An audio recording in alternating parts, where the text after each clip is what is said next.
ko si Angel Oxin ng 2 million pesos kay DP Lenny para po ay ipagtulong sa lahat po ng mga nasalanta. In-expect na nag-message sa akin ng manager po na si Miss Angel Oxin is nagpadala ng extended ng help sa Gensan.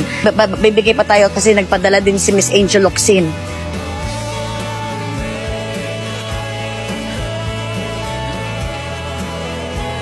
Papa kami ng mga relief goods. Midnight. Alam mo sinong pumasok? Hindi ko naman inimbita. Pero kailangan talaga namin ng tao. Angel Oxin. Wow. Oo, mulak-mula talaga yan. Oo, Talagang tutulong hero. at tutulong Yes. yan. You don't have to tell her. Yeah. You don't have to call her.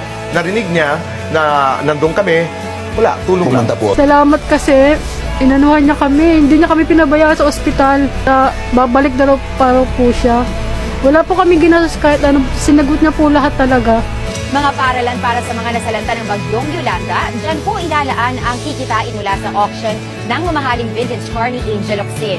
Ang SUV ni Angel Oxin ay isa sa mga ibinibenta ng aktres upang makalikom ng pondo para sa mass testing sa COVID-19. Angel Oxin. Angel Oxin.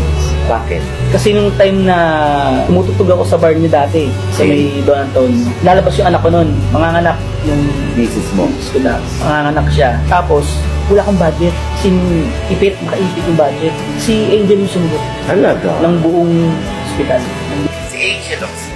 Paano makipagtiling ng isang Angel Oxin? Baka maiyak naman ako dito. Grabe yun, grabe yun si Angel. Nung nagkatigdas ako nung 2014, kakatapos pa naman ng New Year, ulat akong paano niya nalaman.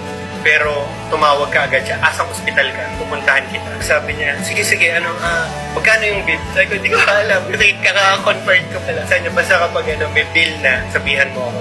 Tapos buong bill ko, binayaran niya, nasa mahigit 150K. Kasi tumagal din ako sa ospital ng almost 2